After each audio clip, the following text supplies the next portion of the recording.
Hey sports fans, Coach Nick here, and this video is brought to you by the online B-Ball Breakdown membership. Click the first link in the description below to learn more and join. Good. We shouldn't be surprised by the strong showing from France this year in the FIBA World Championships. After all, they had plenty of NBA faces on their roster, plus one of the best guards in EuroLeague. But what caught my eye was the vast improvement by one of their guards, a guy fans have been waiting to come out of his shell for 2 seasons in the NBA, and with his play in this tournament, Knicks fans just might have something to get excited about.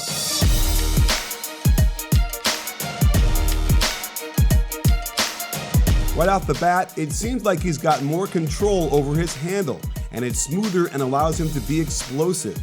He correctly reads the defense, rejects the ball screen, then finishes nicely with an off-foot floater over the defender off the glass. While slightly awkward on this one trying to protect the ball, he quick releases this off-foot runner before Jaylen Brown can even react.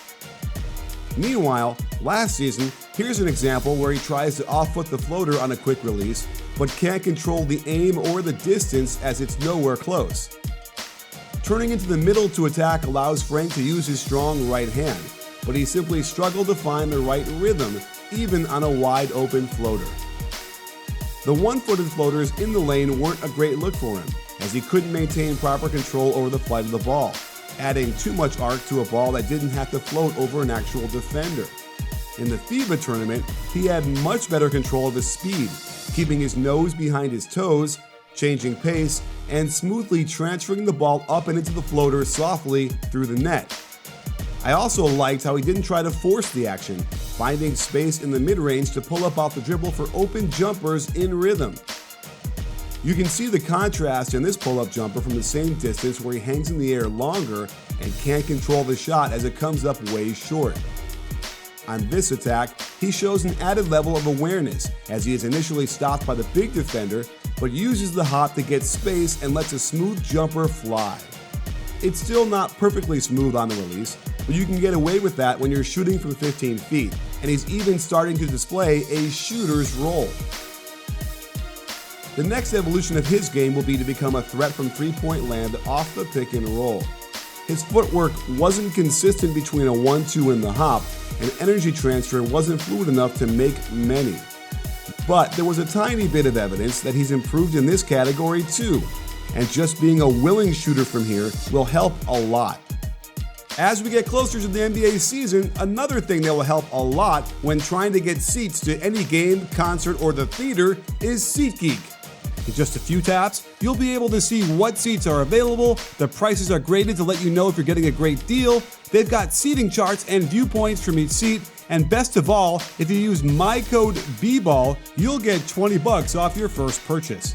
Trust me, you're going to want to see Frank play with the Knicks this year in Madison Square Garden.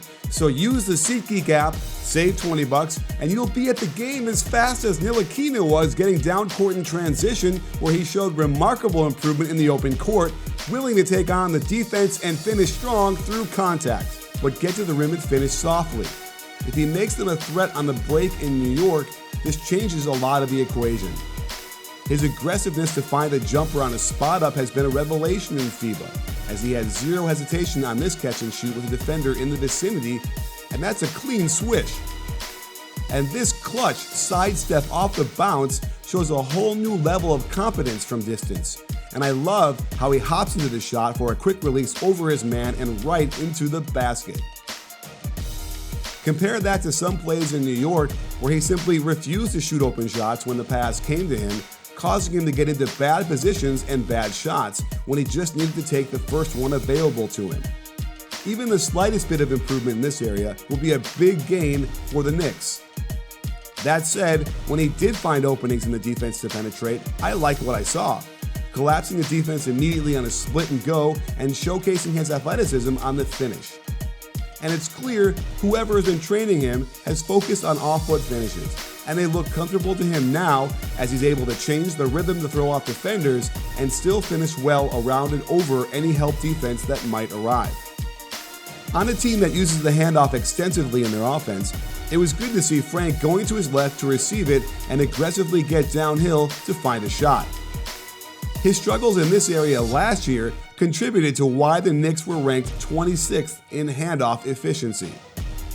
In the past, we've seen players use their FIBA experience to catapult them into a strong NBA season, and this could very well be the kind of transformational experience that elevates Frank to another level and gives the Knicks another guard who can not only create on the offensive end, but be a lockdown defender at multiple positions. I'm not sure what the Knicks' fortunes will be this year, but they've got some young and talented players on their roster, and if Frank Ntilikina continues this type of progression, then watch for them to compete for a playoff spot come April. Sports fans, Coach Nick again, and thanks for watching. If you enjoyed this video, then I've got a new online basketball membership where I share with you the best of what NBA teams are doing to help you be more successful on the court. Click the first link in the description or the pinned comment below to learn more. And don't forget to like and subscribe and let me know how you feel about today's video. Check your settings to make sure you get notified each time we drop a new one. After all, at BBALLBREAKDOWN, we're not a channel, we're a conversation. You in?